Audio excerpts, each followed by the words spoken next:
तो एक वीडियो देख रहा था मैं उड़ीसा की, और उसमें दिखाया गया कि जहाँ प्लेन उड़ते हैं उस रनवे पे आप ये देखिए कि उस पर इतने सारे सड़क पे बिठा रखे हैं काफ़ी सारे कैंडिडेट, 8500 कैंडिडेट, और कितनी 187 वैकेंसी निकली थी, और सिर्फ 5वीं पास मांगी है उसमें, और उसमें MBA डॉक्टर सारे मतलब चाहिए, क्योंकि उन्हें वो जॉब इसलिए चाहिए क्योंकि उन्हें पहले पेट भरना है, पेट भरने के लिए नौकरी चाहिए। अब उन्हें कोई फ़र्क नहीं पड़ता कि कोई UPSC की तैयारी में कर रहा था, कुछ फ़र्क नहीं पड़ता, उन्हें बस अपना पेट भरना है, खर्चा उठाना है घर का।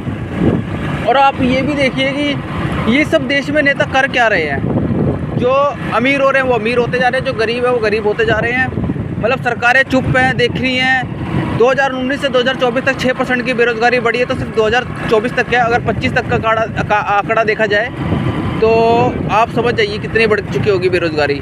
और उड़ीसा में इसका एक अच्छा उदाहरण है देखने के लिए। तो मैं कह रहा हूँ, अगर जो राजनेता कहते हैं ना सरकारी नौकरी में, देखो सिर्फ इन्हें क्या करना पड़ता है, अपनी वोट बनाने के लिए, और इन्हें कोई पेपर देना नहीं पड़ता सरकारी, है ना।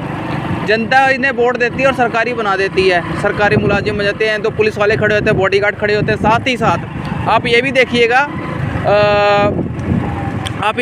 कि जिस दिन, मैं आपको बता रहा हूँ, जिस दिन इन नेताओं के लिए सरकारी पेपर निकलना शुरू हो जाएगा ना, सरकारी पेपर देना नौकरी के लिए, एक नेता बनने के लिए 2 paper allow, 3 paper allow, 10 paper allow, प्रधानमंत्री के लिए 10 पेपर देना अनिवार्य कर दिया जाए।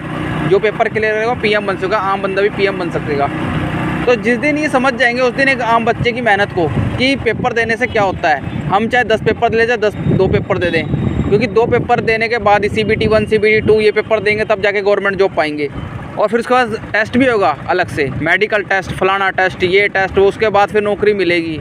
ठीक है, अगर नहीं मिली तो ठीक है जयराम जी की, मगर अगर मिल गई तो बहुत बढ़िया है। अब हमारे लिए आम जनता, मेरा कहने का सवाल ये है कि आम जनता के लिए 2 पेपर क्यों, और पेपर ऐसा क्यों नहीं बनाया जाता कि हर बच्चों से दे सके, पास हो सके, वो भी एक सरकारी मुलाजिम बन सके।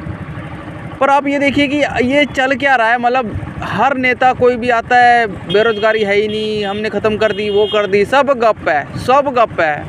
तो फिर ये उड़ीसा का जो सीन दिखाया जा रहा है, वो फिर वो क्या है ना। तो इस पर विचार करना चाहिए और आम जनता को पूछना चाहिए। जब वोट मांगने आए ना ये लोग, BJP हो, कांग्रेस हो, तो उनसे पूछिए अपने सवाल कि नौकरी कब मिलेगी, तुम तो सरकारी होगे, तुम तो बन जाओगे, हम तो वोट देके तुम्हें सरकारी बना देंगे, तो हमारा बच्चा सरकारी कब बनेगा। तो ये सवाल होने चाहिए।